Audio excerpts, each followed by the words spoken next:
कहानी संसार में लीजिए सुनिए मुंशी प्रेमचंद की लिखी एक लघु कथा जुड़वा भाई। कभी कभी मूर्ख मर्द जरा जरा सी बात पर औरतों को पीटा करते हैं। एक गांव में ऐसा ही एक किसान था। उसकी औरत से कोई छोटा सा नुकसान भी हो जाता तो वह उसे बगैर मारे न छोड़ता। एक दिन बछड़ा गाय का दूध पी गया। इस पर किसान इतना झल्लाया कि औरत को कई लातें जमाई। बेचारी रोती हुई घर से भागी। उसे यह न मालूम था कि मैं कहाँ जा रही हूँ।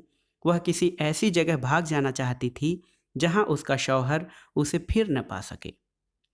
चलते चलते वह जंगल में पहुँच गई। पहले तो वह बहुत डरी कि कोई जानवर न उठा ले जाए, मगर फिर सोचा मुझे क्या डर, जब दुनिया में मेरा कोई अपना नहीं है तो मुझे जीकर क्या करना है। मरकर मुसीबत से तो छूट जाऊंगी। मगर उसे कोई जानवर न मिला और वह रात को एक पेड़ के नीचे सो गई। दूसरे दिन उसने उसी जंगल में एक छोटी सी झोपड़ी बना ली और उसमें रहने लगी। लकड़ी और फूस की कोई कमी न थी। मूंज भी इफरात से थी। दिन भर में झोपड़ी तैयार हो गई। अब वह जंगल में लकड़ियां बटोरती और उन्हें आसपास के गांव में बेचकर खाने पीने का सामान खरीद लाती। इसी तरह उसके दिन कटने लगे। कुछ दिनों के बाद उस औरत के जुड़वा लड़के पैदा हुए। बच्चों को पालने पोसने में उसका बहुत सा वक्त निकल जाता और वह मुश्किल से लकड़ियां बटोर पाती। उसे अब रात को भी काम करना पड़ता। मगर इतनी मुसीबत झेलने पर भी वह अपने शौहर के घर न जाती थी। एक दिन वह दोनों बच्चों को लिए सो रही थी। गर्मी की रात थी। उसने हवा के लिए झोपड़ी का दरवाज़ा खुला छोड़ दिया था। अचानक रोने की आवाज़ सुनकर उसकी नींद टूट गई तो देखा कि एक बड़ा भारी भालू उसके एक बच्चे को उठाए लिए जा रहा है। उसने पीछे पीछे दौड़ लगाई, मगर भालू जंगल में न जाने कहाँ घुस गया। बेचारी छाती पीट पीट कर रोने लगी। थोड़ी देर में उसे दूसरे लड़के की याद आई। भागती हुई झोपड़ी में आई, मगर देखा कि दूसरे लड़के का भी पता नहीं। फिर छाती पीटने लगी। जिंदगी का यही एक सहारा था, वह भी जाता रहा। वह दुख की मारी दूसरे ही दिन मर गई।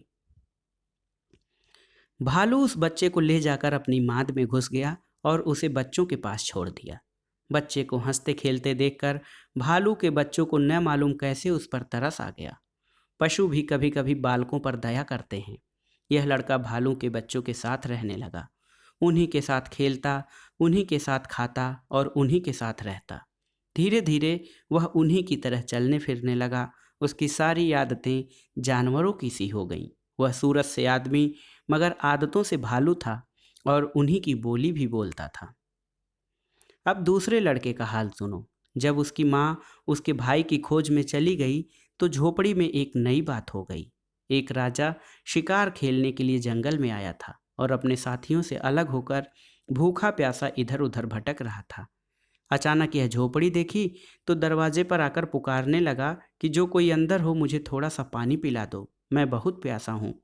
मगर जब बच्चे के रोने के सिवा उसे कोई जवाब न मिला तो वह झोपड़ी में घुस आया। देखा कि एक बच्चा पड़ा रो रहा है और यहाँ कोई नहीं है। वह बाहर निकलकर चिल्लाने लगा कि यहाँ कौन रहता है, जल्दी आओ, तुम्हारा बच्चा अकेला रो रहा है। अब कई बार पुकारने पर कोई नहीं आया तो उसने समझा कि इस बच्चे की माँ को कोई जानवर उठा ले गया है। राजा के कोई लड़का न था। उसने बच्चे को गोद में उठा लिया और घर चला आया। 20 वर्ष बीत गए। किसान का अनाथ बच्चा राजा हो गया। वह बड़ा विद्वान और चतुर निकला। बहादुर भी ऐसा था कि इतनी ही उम्र में उसने अपने बहुत से दुश्मनों को हरा दिया। एक दिन नए राजा साहब शिकार खेलने गए, मगर कुछ हाथ न लगा। निराश होकर घर की ओर लौट आ रहे थे कि इतने में उन्होंने देखा कि एक अद्भुत जानवर एक बड़े हिरन को कंधे पर लादे भागा जा रहा है। उसकी शक्ल बिल्कुल आदमी की सी थी। सिर, दाढ़ी, मूछ के बाल इतने बढ़ गए थे कि उसका मुंह करीब करीब बालों से ढक गया था। उसे देखकर राजा ने फौरन घोड़ा रोक लिया और उसे जिंदा पकड़ने की कोशिश करने लगे। वह जानवर हिरन को जमीन पर रखकर राजा की ओर दौड़ा। राजा साहब शिकार खेलने में चतुर थे। उन्होंने तलवार निकाली और दोनों में लड़ाई होने लगी। आखिर वह जानवर जख्मी हो गया। राजा साहब ने उसे अपने घोड़े पर लाद लिया और अपने घर लाए। कुछ दिनों तक तो वह पिंजड़े में बंद रखा गया, फिर कभी कभी बाहर निकाला जाने लगा। धीरे धीरे उसकी आदतें बदलने लगी। वह आदमियों की तरह चलने लगा और आदमियों की तरह बोलने भी लगा। उसके बाल काट दिए गए और कपड़े भी पहना दिए गए।